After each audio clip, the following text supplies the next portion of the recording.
The Formula 3 season has just finished, so now I think is a perfect time to do my... I'll be placing each driver who competed a fair amount of races in the 2025 season into one of these tiers based on their performances this season. So starting off will be Prema with Brando Badoer. Badoer, I've been too confused this season on how to pronounce his surname. And wow, we are starting off with a strong one. I think I'm right in saying this is comfortably the worst season by a driver in the number one car. Like, Badoer finished 25th. 25th. I don't even think a Prema driver has ever finished this low before in F3. I will have to take into account how bad Prema have been with a new car, as all drivers massively struggled and underperformed, but regardless, Badoer scored 3 points all season. It also took him until Spa, the 8th round of the championship, to score his first points. Miles behind his teammates, easy F. Next is now Leon. I really expected bigger and better things from Leon this year after a pretty impressive debut campaign last season, but this season was just a disaster from the Mexican. He's gone from 10th in the standings last year to 17th overall this year, with less than half the points he accumulated the year prior. 2 podiums isn't bad, but nevertheless, he finished behind his other rookie teammate, so Leon is going in E.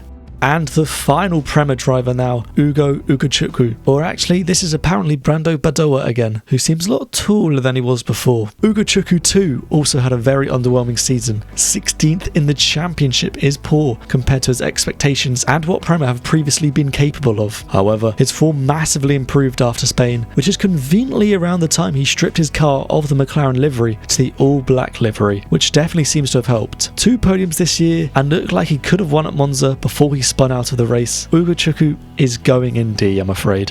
Quickly, can everyone subscribe please right now? Thank you.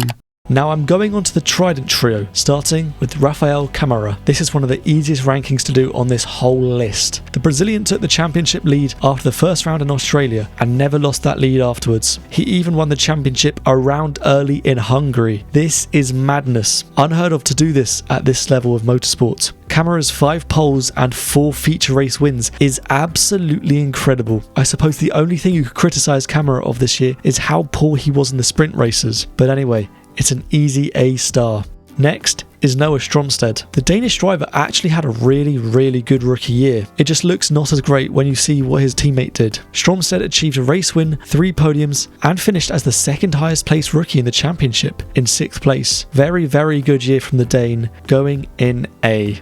And the last Trident driver, Charlie Wurz. I really expected more from Wurz this season. A pretty underwhelming year from the Austrian, it has to be said. In Wurtz's 2nd season of F3, he's finished 13th, 9 places higher than what he did from his debut year at Genza. So that's a positive, I guess, as well as achieving 2 podiums throughout the year. But Wurz has finished last of his teammates and is probably quite responsible for Trident not winning the team's championship. So he will have to go in C for me, which yes, I do feel like I might be being too kind on him.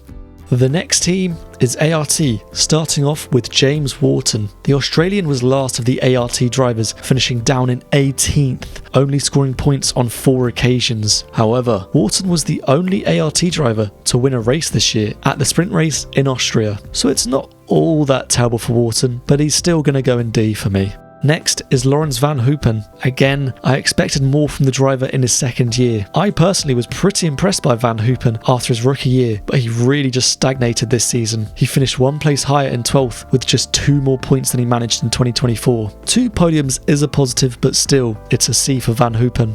The final ART driver is the best one, with Tuukka Tappinen, a very strong rookie year from the Finnish driver who finished 9th in the championship with 3 podiums, making Tappinen the 4th best rookie in 2025. It's a shame that ART have really declined as a team over the past few years, because I strongly believe Tappinen could have done a lot more with a stronger team. Anyway, his form in the 2nd half of the season wasn't great, but regardless, Tappinen is going in A. The next trio are the ones who achieved the team's championship this year in Campos, starting off with the vice-champion Nikola Solov. The Bulgarian had a top quality year in F3 this year after 2 underwhelming seasons before. He finally developed and showed his class with 2 wins, 6 podiums and 3 poles. Solov's form really fell off after his disqualification in Austria, which is a shame because I would have liked to see someone challenge Camara, but anyway, I'm grading him with with an A star. The next Campos driver will be Tassanapol Inthropuvasak. The Thai driver finished last of the Campos drivers, but still actually had a really good year. He started the season off slowly, but ended strongly with 3 wins in 4 rounds, including the season finale at Monza, which helped him jump a massive 7 places in the standings to 7th overall, a massive improvement from his 24th the year before. Inthropuvasak is going in B. And the final Campos driver is Mari Boyer. The Spaniard too also had a really impressive year. In his 3rd F3 season too, Boyer finished 3rd overall with a win and 5 podiums. This is a huge improvement from his massively underwhelming 17th and 15th place finishes in the last 2 seasons. This might be a bit harsh as he finished 1 place behind his other 3rd season teammates, but I'm putting Boyer in A. I'd just like to quickly announce that I've just created a Twitter account so I can spread more truth and chat to more of you, so everyone go and follow. The next team is Hitech. I'm only going to rank 2 drivers here as Joshua Dufek left the season early and Nikita Johnson only competed in 4 rounds this season, which isn't really enough to warrant a ranking on this list. So starting off is Martinius Stenshorn. The Norwegian driver had a strong year in 2025, finishing 5th in the championship with 2 wins and 5 podiums, a huge improvement from his 18th place finish overall last season. Stenshorn scored 89 out of Hitech's 90 points in 2025, which I think shows more about their other drivers than Stenshorn himself, I think. But regardless, still impressive from him, which is why I'm placing him in A. And now Stenshorn's teammate, Gerard G. What a disastrous season from the Chinese driver. 29th in the championship with 1 singular point scored. Is there anything else to be said about G's season? F. Now moving on to MP Motorsport, starting with Tim Tramnitz. The German had a strong second year of F3, ending up 4th in the standings. Tramnitz's consistency for the first half of the season was very good, which also saw him achieve a race win and 3 podiums along the way. Frustrating end to the season though, as he scored just 1 point during the final 4 rounds, which saw him slip out of the top 3 in the championship. Tramnitz is going in A. Next up is Bruno Del Pino. The Spaniard and nephew of Pedro de la Rosa had a very disappointing season. 23rd in the championship and miles behind his teammates. He only scored points on 4 occasions. However, he did manage to achieve a podium on one of these occasions, which is enough for me to place him in E. And the final MP driver, Alessandro Giusti. A pretty impressive rookie year from the Williams Driver Academy member. Giusti finished 10th overall with 2 podiums, making him the 5th best rookie in 2025. I felt as though he was often plagued with bad luck, but did regularly demonstrate his talent. I'm sure the Frenchman will achieve much more success next year, remaining with MP in F3. I'm putting Giusti in B. The next team is Van Amersfoort, starting with Théophile Nile. The Frenchman actually really surprised me this year. I was not familiar with Nile's game. 8th place making him the 3rd best rookie and achieved 3 podiums throughout the year. So I expect big things from him as he's returning next year with Campos. He's going in A. Now up is Santiago Ramos. A very odd season from the Mexican. On one hand, Ramos won 2 races and scored 3 podiums in 2025, but on the other, he also finished down in 15th in the championship, 7 places below his rookie teammates. Not great. Ramos had 4 point scoring finishes, so that means every time he finished in the points in 2025, there was a 50% chance he won that race, and a 75% chance he finished on the podium. But anyway, Ramos is going in D. And the final Van Amersfoort driver, Ivan Dominguez. Pretty poor year from the Portuguese driver, it has to be said. Last of the Van Amersfoort drivers in 19th place. He wasn't really anywhere all season, apart from the round in Spain, where Dominguez went and won the sprint race and finished P6 in the feature. But other than that, he didn't score points in any other races, so Dominguez is going in E. Now moving on to Rodin, starting with Callum Voisin. I will admit that I am a Callum Voisin fan, and I will be honest, I was disappointed with his 2025 season. His GP3 championship and rookie season moved me. 12th in your first season at Rodin and winning a feature race showed me Voisin has the minerals. So I was very excited about his 2025 season, but unfortunately for him, the Rodin wasn't as quick as most anticipated it would be. Voisin actually did worse this year, finishing 14th in the standings with 15 fewer points. He scored 1 podium at the second round in Bahrain, which sold me dreams for this year. So anyway, Voisin's going in C. Next is Louis Sharp. Now I really don't know what happened to the Kiwi driver. He was coming off the back of consecutive titles in British F4 and GB3, so I, as well as many, had high expectations for 2025, but he didn't deliver and finished 26th overall, scoring points on just 3 occasions. Actually, Sharp's last points came in Monaco, so he failed to score any more after that. I'm afraid it will have to be an F. Now the final and best Rodin driver of 2025, Roman Belinsky. The Polish driver's performances came as a massive surprise to me, as his CV to date isn't as impressive as Voisin's or Sharp's, and he'd also suffered a nasty car accident last year, which I thought he'd still be recovering from. But Belinsky put in some gargantuan performances this year, such as podiums in Australia and Monaco, and a race win at Monza. He finished 11th in the championship and as the 6th best rookie, so Belinsky is going in A.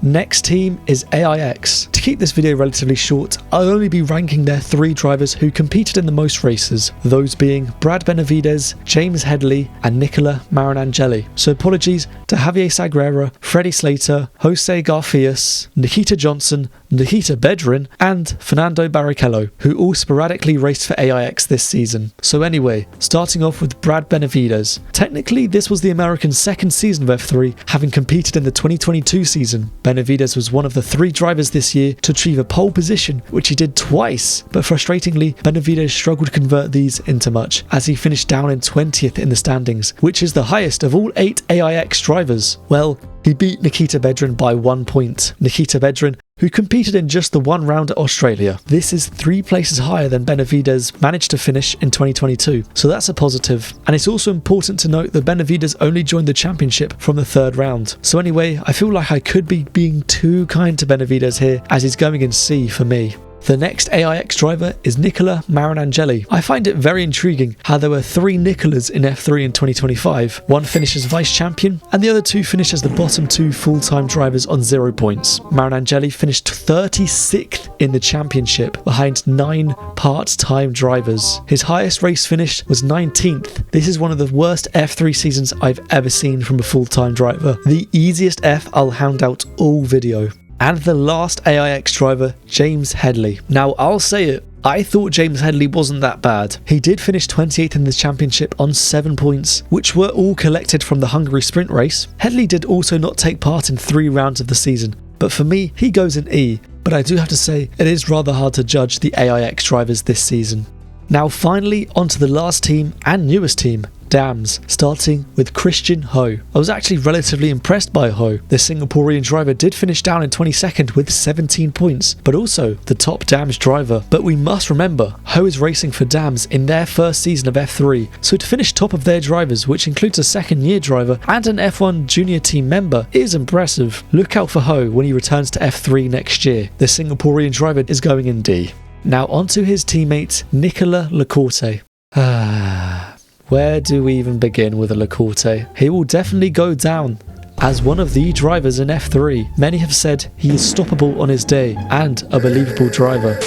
0 points, 33rd in the championship and 1 race ban. Lacorte's highest race finish all season was a P15F. Now the last Dams driver, Matías Zagazeta. Another underwhelming season from the Peruvian driver, 24th in the championship, which is a 1-place improvement from his rookie year last season. Zagazeta only scored points in 2 races, which were the first and last sprint races of the season. A very slightly better sophomore season from Zagazeta, but still it's gonna be an E. And that has been my tier list for the 2025 F3 drivers. As always, my rankings are all 100% correct, but do let me know in the comments where you think I could have gone wrong. So with that all being said, do like and subscribe and follow me on Twitter, and I'll see you all later.